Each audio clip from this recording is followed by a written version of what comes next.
Mesdames, Mesdemoiselles et Messieurs, bonjour. Je me présente Yannick Seyer. Je suis polytechnicien en nouvelles technologies de l'information et de la communication. Dans ce cours, je voudrais vous présenter quelques exemples simples du modèle physique de données. Et ceci au travers la méthodologie MERISE. Je vous souhaite un excellent cours à tous. Voyons le modèle physique des données au travers ce petit projet. Imaginons que le projet soit de trouver le nom d'un patient qui occupe une chambre à partir de son numéro de chambre, ou inversement, à partir du numéro de chambre, connaître les personnes qui occupent cette chambre. Une petite analyse va vous permettre donc de normaliser au travers du modèle conceptuel de traitement et du modèle organisationnel de traitement, donc la saisie donc de l'information de départ en tant qu'événement, assistée par le système d'information, les différentes tâches qui vont donner ce résultat. Brièvement, au niveau du modèle conceptuel de données, nous avons besoin de connaître un numéro de chambre et un nom de patient. Nous pouvons résumer la phrase, un patient est hospitalisé, donc, au niveau d'une chambre. Ici, nous avons une relation, et comme d'habitude, nos classes d'entités ici. Nous pouvons dire qu'un patient est hospitalisé dans une chambre. Voilà.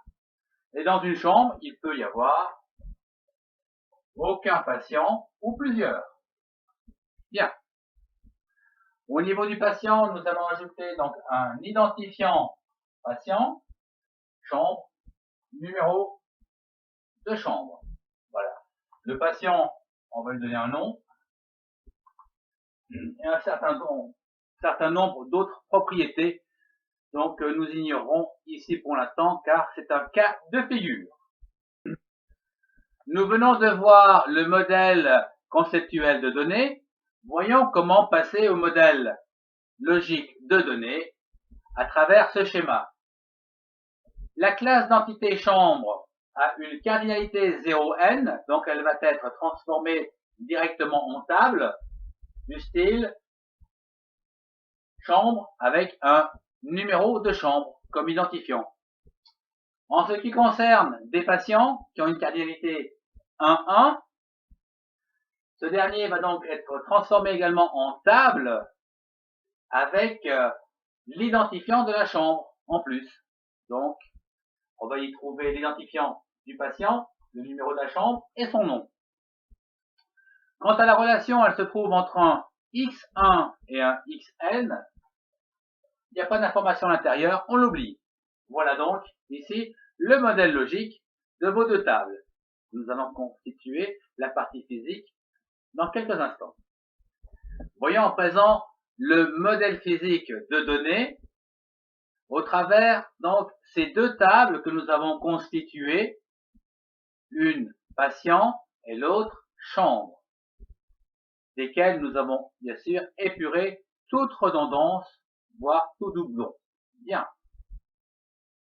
Commençons par remplir les données au niveau de la chambre. Par exemple, pour faire simple, la chambre 1, c'est 1, chambre 2, la chambre 3, la chambre 4, etc. Nous dirons que la liste est longue. Au niveau des patients, eh bien, le patient 1, il s'appelle grand A. Le patient 2, il s'appelle grand B. Le patient 3, grand C. Etc. C'est pour faire simple. Il se trouve que le patient 1, il se trouve dans la chambre 1. Le patient 2, il se trouve dans la chambre 3. Et le patient 3, également dans la chambre 3. La constitution, donc, de notre base de données est fonctionnelle. Voyons comment l'interroger. interrogeant notre base de données physique. Prenons le cas où nous connaissons le numéro de chambre du patient. Donc, le numéro de chambre, par exemple, C3. On valide. Voyons ce qui va se passer. Donc, on demande le numéro de chambre C3.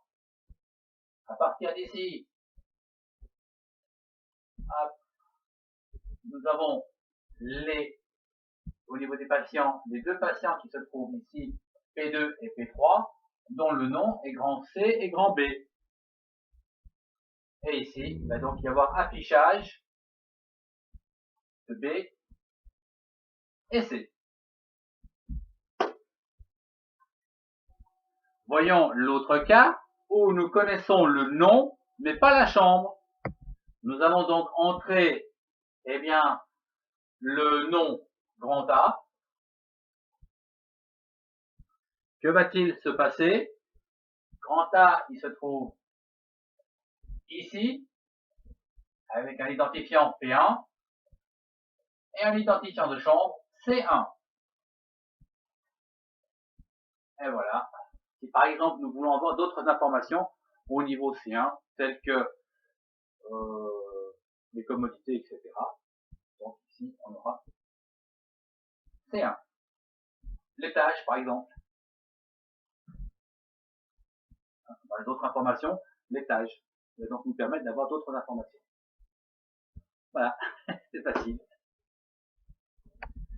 Ce cours touche déjà à sa fin. Je vous remercie de votre attention. Au revoir et à très bientôt pour un prochain cours.